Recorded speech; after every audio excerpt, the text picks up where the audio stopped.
Stephen Amell. Mr. Phil Brooks, a.k.a. CM Punk. David James Elliot.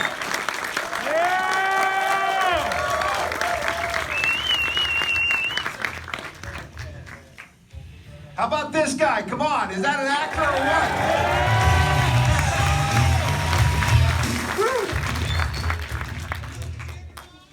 Guys, welcome to Chicago. It's great to be here, man. What a great audience, man. You guys are awesome. And how about these actors, man? Just unbelievable. Guys, I got a few questions for them, and then we're going to turn it over to questions for you guys. So, Mike, I'm going to start with you. You know, whether you're telling a story about wrestling, or you're telling a sci-fi story or a superhero story, you have to appease people that love and live and breathe and die by this stuff, and then maybe someone who's never seen a wrestling match in their entire life. Where's that sort of gray area? How do you split the difference to kind of make sure you're appeasing both people?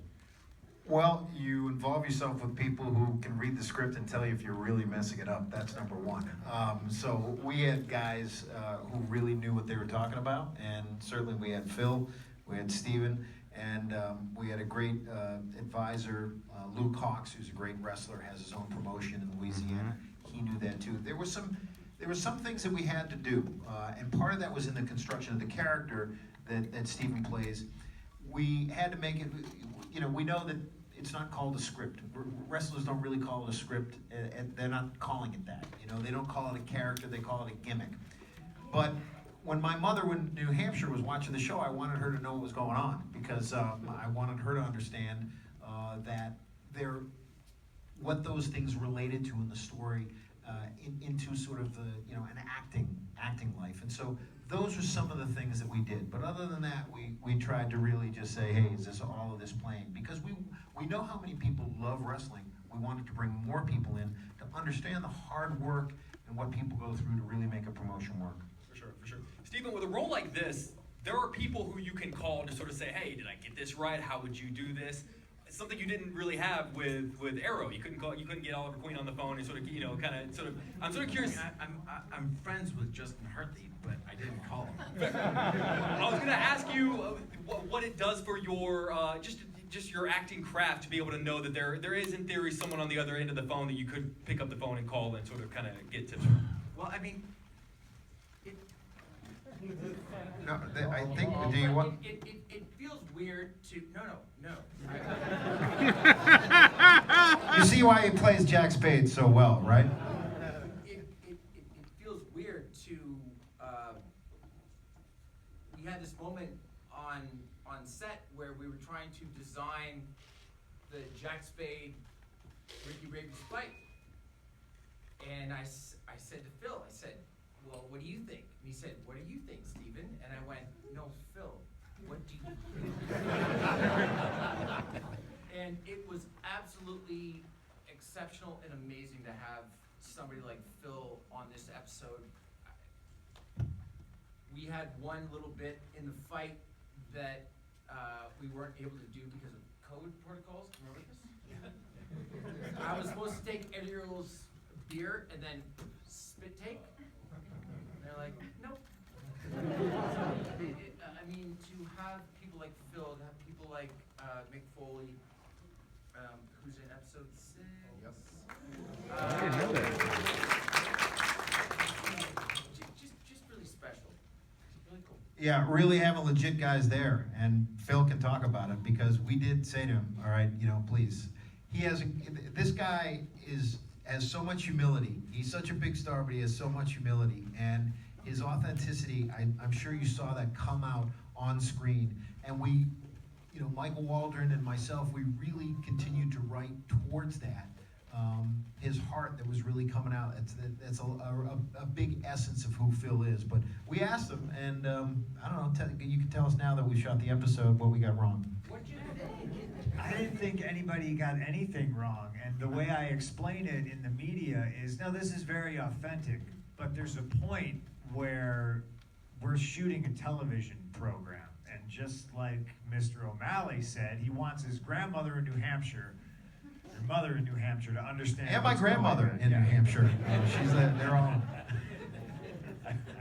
I Hope she's still with No, us. she's 125. She's right. great genes, great Irish genes, the O'Malleys. So, to Steven's point, he would say, "Hey, what do you think about this?" And I would be like, "Hey, man, I'm here as an actor. I'm not here as a set designer or anything else because I'm a guest, right? I'm in one Okay, best episode. in the world. I don't want to step in. It's not what it's about, But then, eventually we reached a happy medium where I was like, oh, they're not gonna hate me if I say something, or they're because I'm picking everybody's brain around me about acting, so it's only fair they pick my brain about wrestling. So I get it. You're sitting home, you're watching, you're a 30-year wrestling fan, and you're like, nobody sits in front of a computer and types it out and writes a script. I think people do that. I don't think necessarily DWL, small town, independent wrestling would, but it struck me watching the first episode how necessary that was to watch, and by the way, amazing performance, to watch him. It's legit. Like I'm watching it, and I'm watching it with my wife, and she's like, script! Ha! And I'm like, yeah, I get it. But then it comes around full circle that every time he takes the computer out, he pulls it up, and he can't get it out. He knows what he has to do. He's got to screw his brother. He knows he's going to do it, but he can't seem to type it. And it's like, that's such a necessary component in episode 1. And if we didn't do it that way, if he didn't sit down in front of a computer to write a script, you wouldn't get those moments where I thought it was brilliantly acted, where that's the conflict you see. It's between him and this computer, and he's like, I'm just gonna go do it, and he can't bring himself to just type it out. And then you see what happens. And so it's like, you're gonna see little, things like that where it gets fudged, where yeah, maybe not 100% authentic, but it's a television show. David, there's a really interesting thing that sort of throughout the first couple of episodes of the show, and it's predominant for a lot of actors, I feel like, or performers, where sometimes audience members can't separate the person from the character they play, whether they're a wrestler or they're an actor in a superhero movie, whatever the case may be. I'm sort of curious if that's something yourself or Stephen, even you guys have experienced as actors, where sometimes you feel like maybe people address you as the character and not David or not Stephen. Yeah, I mean, it happens occasionally. Usually fan mail, I used to get, because I played a Navy lawyer for 10 years on television. I had people send me their cases. What do you, which I felt terrible about, but I wrote them back and I said, really, I'm just an actor on television. But also They you're wanted to screwed. consult I'm a real reading this lawyer. case. Yeah, that's not looking good.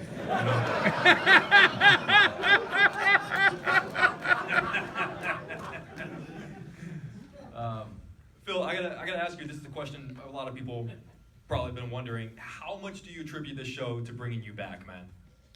100%. It's all Stephen Amell's fault. Alexander had us over for dinner when we were filming the last episode, and I finally broke, and I'm like, Phil, are you gonna go back or what? What did I say? I don't know. Should I? That's what you said. And I said, yes, you should. Because you can still go. What a joy it was for me as a pro wrestling fan, just real quick, to be in the ring with Phil, and that's it. And Mike, is there any part of you that sort of says like, hey man, if you're gonna do it, could you do it around the time the show comes out? Because that'd be really great. Listen, man, I mean, we were talking earlier. He's like the #1 trending topic on Twitter last Friday. Again, the guy has so much humility. He's such a nice guy, and that's what we're trying to bring out in Ricky Rabies, but it's just his essence of what came out very naturally. I mean, we're lucky to be here. I mean, we're here because of Phil. I mean, that's the truth. But also in my contract, I had it that I was never supposed to be introduced in Chicago before Phil. I messed that up. I messed up your contract. Yeah, you have a dispute on your hands. Well, we have a lawyer here We who do can have figure it out. We'll talk later. So this question's for all of you guys, because I feel like there are countless baseball movies or countless football movies that sort of dissect the industry.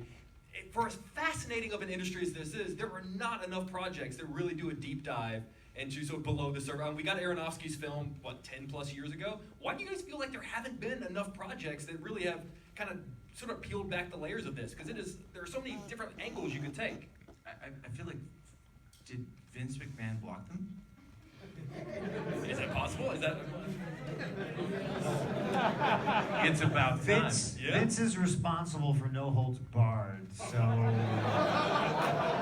not saying he blocked them, but maybe. Phil, I saw that movie on opening. Did you see it in the opening theaters? weekend. I It's a good movie because did. It's not it a just a good good movie? movie. It's a great movie. I will say this, one of the things I think is difficult about doing athletic movies is finding actors who are incredible athletes but who can also carry the emotional content of the storylines. I mean, that's what's amazing, I think, about all three of these guys right here. They have the physical stature, they have the ability to present themselves as real wrestlers. They are real wrestlers, and yet they have to carry all of the emotional and the comedy and all of that. That's hard to do, and it's hard to repeat. It's also, you got to deal with injuries too, as you had to during the filming, right? Right. Which is, I'm sure the insurance. You don't know about the injuries that I sustained Yeah. from you. from me. No. No, not from me. Oh, David, from, oh. this is spoiler alert. No, we can't talk about what happens in the future, which actually happened in the Wow. past. But go ahead. Oh, really? In the show, This Go ahead stays in and this tell. theater. But it is. keep it amongst yourselves. It is something that has to be watched carefully. Yeah. Mm-hmm. this is a giant man. Okay, he's very, very strong. He had some downtime when we're in Atlanta. And how many hours were you in the gym a day? And have you eaten anything other than salmon for the last 4 years? Yeah, that's it. No, salmon and gummy bears. That's it. Yeah. Salmon for lunch, gummy bears for dinner, and I train 3 hours a day. But we dive into this relationship of Tom Spade and Jack Spade, and in the later part of this season, and they have some harrowing scenes together, and it's amazing. But I don't know. I mean, it was like when you were there and you guys were shooting that match over and over again. How many hours did we shoot that? That was. 2 Well, days? if you want to talk about a miserable experience, I can talk about it now. But so it took 3.5 hours, depending on if I had 1 or 2 people working on me, to cover up all of my tattoos. Yeah. And go figure, I have more tattoos than I realized, because we would finish and I'd be like, okay, great. And then I'm shooting a scene where I have my pants around my ankles and I'm like, oh shit. I have other tattoos. So I think Kelso's got a great picture behind the scenes when I'm sitting in my actor's chair in between scenes, and I have the COVID face shield on, and I have hair doing my hair, and I have makeup doing tattoos, and I'm taking a COVID test at the same time. So I have like a thing up my nose, somebody's messing with my hair, somebody's putting makeup all over me, and I'm just miserable. I sat in makeup, I think, for 15 hours before we actually did anything physical, and the instant we touched, it just obliterated my makeup, and I was just like, oh my God. But I was fortunate. I was told we have a budget, and they were just gonna cover it up in post, and I was like, oh, that's good. But yeah, it's not fun sitting around 15 hours in makeup. All of you aspiring actors should know out there that any tattoo that you get, this especially happened because of the Mike Tyson tattoo that he had in Hangover, where the artist then said, hey, wait, that's my art on his face. I need some money for that. I believe that's how the story went. So now you have to get, if you have any tattoo, you have to get the approval from the artist, from the tattoo artist. Anytime you do anything, you have to have a lot of paperwork. Some of the people who have worked on me are no longer with us. Some of the people are in jail, so I was just like, fuck, just cover them all up. And I honestly, I enjoyed the process of getting them covered up because it helped me. No, you didn't. Acting. I just It got me in character. Well, I just enjoyed being in the ring with you, and then all of a sudden, body makeup would rub off on me, and we would have to reset it, and it was just really nice being in a wrestling ring with you and looking at you going, rookie mistake, buddy. See? But here's what we know for season 2. Ricky Rabies is going to become a massive CM Punk fan, and he's just going to get all of Punk's tattoos. I think on the last day of shooting, at least for me, we made the joke. I was like, so season 2 opens up with Ricky Rabies just in a tattoo chair? Like, That's right, 100%. spend all my money on tattoos, Jack. I mean, we do have you back later in the season, and I remember saying to you, Phil, just ask for a long sleeve shirt. Just ask. Well, they brought me back, and I wear a long sleeve shirt in episode 8. So. You guys brought up COVID, and I don't want to. Everyone's sick of that word by this point, but I'm sort of curious, where in relation to the pandemic did you guys start filming, and is there a harder show to film under COVID protocol than one about wrestling? This question's for you. This is Michael. No, let's ask the lawyer. Oh my God. How was it? Yeah, it was. I can tell you, my experience was brutal. I mean, well, we were getting tested every second day when I started, and then by the end, we were getting tested every day. And some people got COVID and they got shut down, and then they'd get a false negative. They shut down for the day. They'd shut down for 2 days. It was. I mean, I was there for this episode. I was in Atlanta for 6 weeks. 6 weeks to shoot one scene. So I ran for. And my knees are done. That's why I looked horrible running. You might have thought, what is wrong with that man? It's a terrible runner. Because my knees are shut, but I kept running, and then I'd have a week off, and then I'd run a little more. But that's. Here's the thing. That's the most difficult thing with COVID is that acting is a and producing television shows is about people connecting. How are we going to do this? What's a better way to play it? What's a different moment we can try? What's a different emotion we can play? How do we adjust that from take to take? And it is a very collaborative and intimate process where you're coming up and whispering into somebody's ear, you're saying, hey, try this, away from somebody else so that the other actor doesn't know what's happening. It's a lot of camaraderie. It's like being on a team. Hey, try the great job, try this, we're gonna do it. It's very up in one another's face in a very closed setting, 15, 20 people in a tight room shooting stuff, cameras right up against somebody's face, with the cameraman, obviously. Everyone is in a mask, and look, I don't have to tell, everyone's lived through it. But what's different about it is that you have this barrier. It's a barrier in between that communication. So I don't think that you could tell, but the process was a little bit harder to get there, I think. All right, well, I'm going to stop talking for right now, which is probably what a lot of people are asking for, because I know we probably got some really great questions in the crowd. We don't have, just to kind of make it go fast, we're not going to pass the mics around, but is there anyone that wants to take the first question? Go for it, my man. Hi, welcome to the city. It was funny, I had salmon for lunch and I had gummy bears right now. Right. Breakfast of champions. Okay, since you already kind of mentioned it because of your previous work as an actor, and you guys has performed, I know you used to do game shows, right? Yeah. And Nickelodeon He's done guts. it all. Yes, I did. Woo! Do you have it? Yeah, you got guts, buddy. You Thank could climb you. that aggro time. You would have been great. I would have given you a piece of that glowing rock. Thank you. And I want to say this, okay? A lot of people ask. I never had sex with Maura Quirk, okay? I didn't. No, we were just friends. A lot of people want to I'm know. Canadian, and I have no idea what guts is still. We'll get you some episodes. Stephen Amell, spill your guts. All right. As performers, because you said you would get letters about legal stuff, is there like, when you guys as performers, wrestling, acting, whatever the hell, is there like a tiny voice in the back of your head going, hell yeah, I did my job? Because I just imagine you going, hey lady, I'm an actor for Christ's sake, it's pretend. But what is it like when you get that reaction in the back of your head? Is it like, Of hell course, yeah, man. You did your job. If people are believing that deeply, good Lord.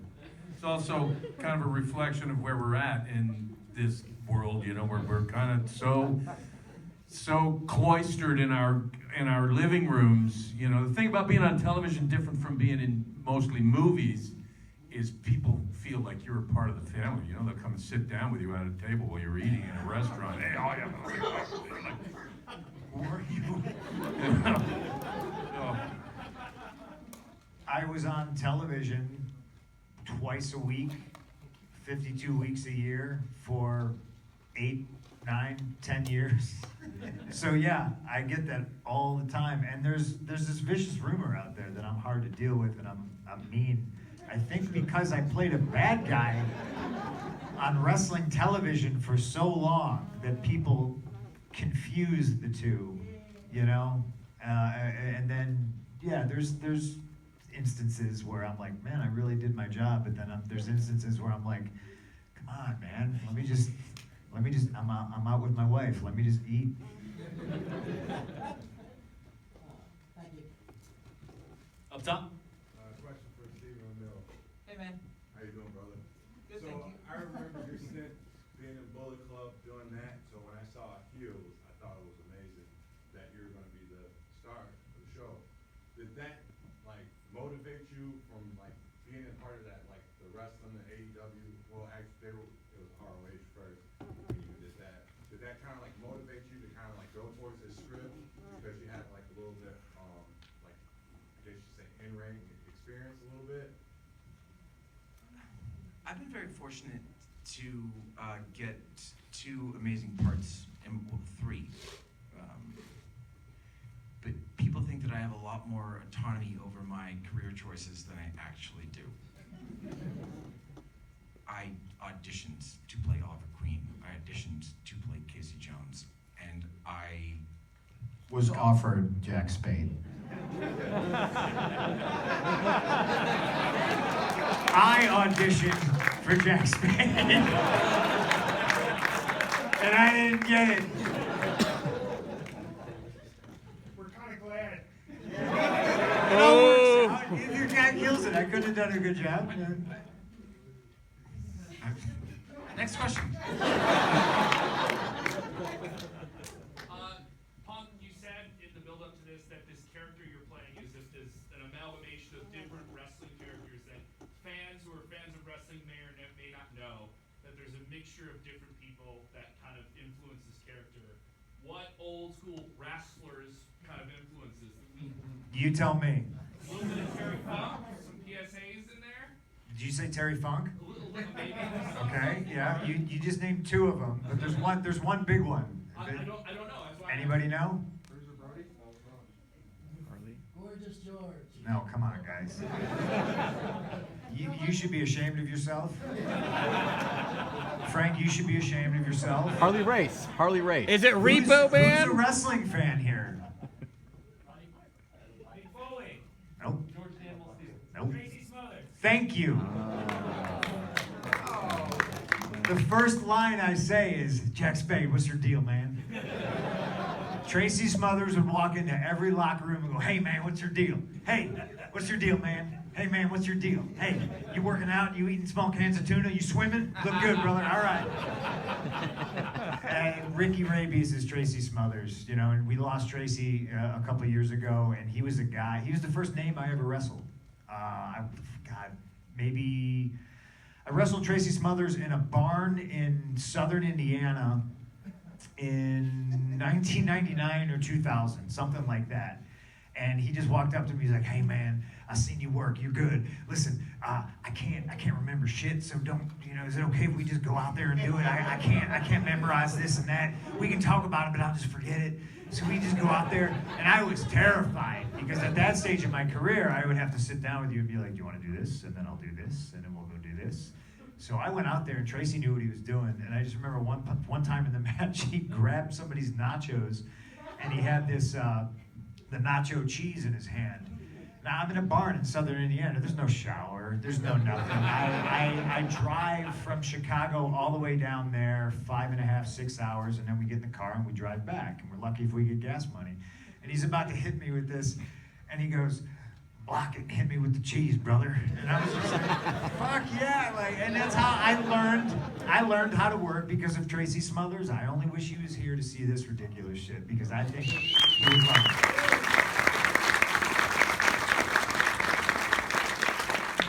I'm sorry, I have a question. It's for Phil. When you came out at Rampage, did you plan to jump into the crowd? Nope. Or-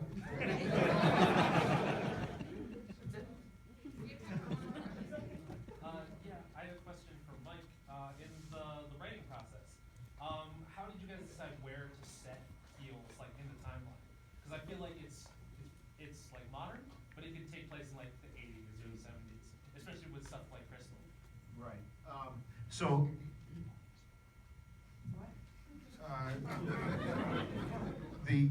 The show was created by a guy who grew up in southwestern Georgia, Michael Waldron. He, I think, wrote the initial iteration of this story in 2000. I mean, he started writing it in 2013. That's how long it took to get the right cast and put it together. Michael, very successful guy, was the showrunner and creator of the show Loki. Is now writing Doctor Strange sequel and soon to be writing a Star Wars movie. He's doing okay. Yeah. So he was not around as much as we would have loved to have him there because he was in London. But he said it there's no in the world here. There will be later on in the season some references that you understand that it refers to right now. It's not set in the 80s. It was they were trying to show. I think Michael. One of the things he was trying to do is, as you saw with the opening scene in this episode, is that there is when somebody spends their life dedicating themselves to something, and then they lose that life. What is the burden that's going to put on a family, and especially his sons who also want to be wrestlers? And, what is that decision that this gentleman has made, this character has made? How does that seep into everything that the other guys are doing? And so we wanted to have it that Tom Spade was a person who, when he started this league, he had an opportunity to really make something of himself, but some decisions that he made in his life that we'll go into later on in the season. It unraveled his life and living with that regret. And so we wanted to be past, the stage where a guy like this really could have, taken what he did and turned it into something. He's sort of past that moment. I'm so sorry, guys. We're out of time. Chicago, do me a favor. Give these guys a hand. Thank you so much. Please tell everyone you know to watch the show. You can watch it on Stars, Heels on Stars. Thanks so much. Thank you, Chicago. Thanks, guys.